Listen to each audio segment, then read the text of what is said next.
Whenever I speak on issues of social justice or indeed any fabric of human rights whatsoever, I try my very best to be as globally accessible as possible. After all, this is the internet, and like many streaming platforms such as YouTube and many social media platforms such as Twitter and Facebook, we have an international audience. It should be noted that the Western world is very much overexposed with American media, culture, and politics. It is difficult not to be aware of American culture when you take into consideration the vast amount of music, television, and film that all comes from the United States, which we here in Europe, for example, are very much exposed to. And for the most part, I'm not complaining. I get a lot of enjoyment from American movies, American TV shows, and American music. For a long time, many people have been fascinated with the private lives of many celebrities, many of whom happen to be American. We've been fascinated with their lifestyles, their romantic relationships, their paparazzi photos, their tabloid scandals, and in some cases,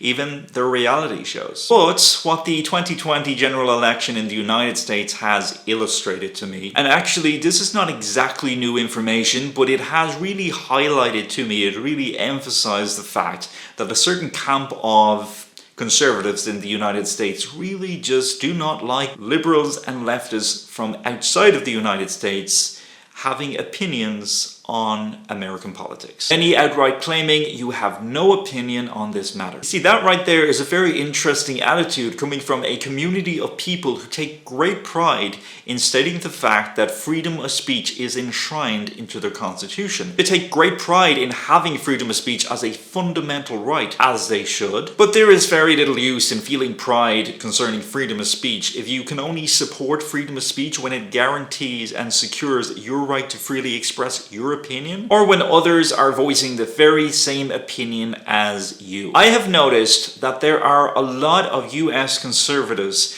who have this ideology towards leftists from outside the United States when they are voicing an alternative viewpoint, this ideology of stay in your own lane. So for context, let's just look at a few examples of rightists who just cannot abide by leftists from outside of the United States putting forth their alternative viewpoints. So first of all, we have an American rightist proceeding to tell a Canadian that he has no say whatsoever in American politics. At The Patriot 1776 writes, "Nah bro, if you're not American, don't act like you have a say on our politics.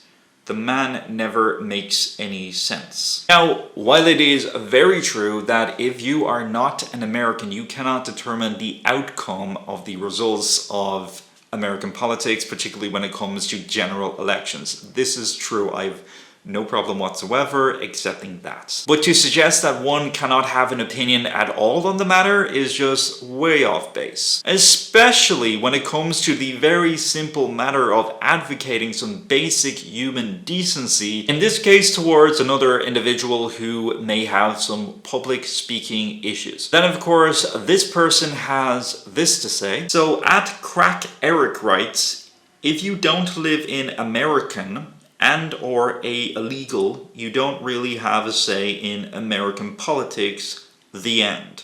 Again, what difference does that make exactly?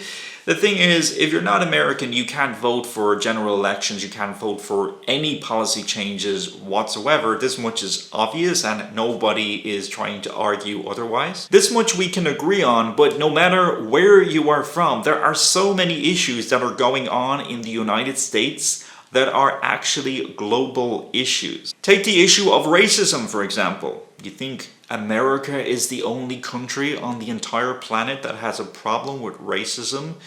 Well, it's not. The United States is far from unique in that regard. We have a problem with racism here where I'm from, in Ireland. In fact, Irish Rail, our national rail service, has hosted many anti-racism campaigns with various posters dispersed around their carriages and their train stations to spread awareness on racism. And that is something, by the way, I have applauded Irish Rail for doing many times on social media. So you don't have to be American, for example, to support Black Lives Matter. It's a global issue. Racism is occurring all over this planet, and it is a huge problem. Now, in terms of general elections, the outcome of a general election may not directly affect nations outside of the United States, but at the same time, while it is a global power, a world power, a lot of the decisions that the US government makes does in fact impact nations outside of the US. And honestly, how could such a large country with such an international presence and world power not? It affects us in terms of foreign policy, the fact that there are so many American businesses set up overseas,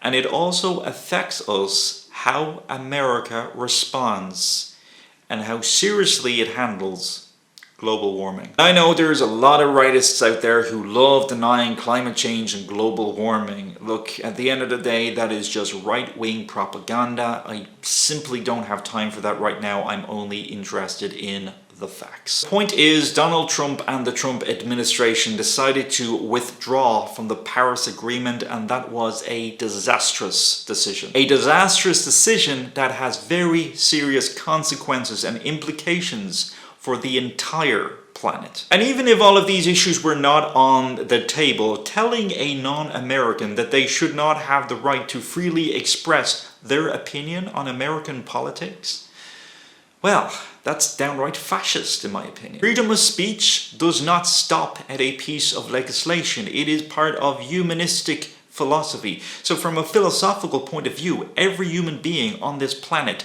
ought to have the freedom to freely express their thoughts, their opinions, the right to speak their minds on any issue of their choosing. So if you truly do support freedom of speech, be consistent with that. Making yourself look like a hypocrite only weakens your position. Because the interesting thing is, when it comes to the stay in your own lane brigade, a lot of these folks, they have absolutely no problem with non-Americans who agree with them.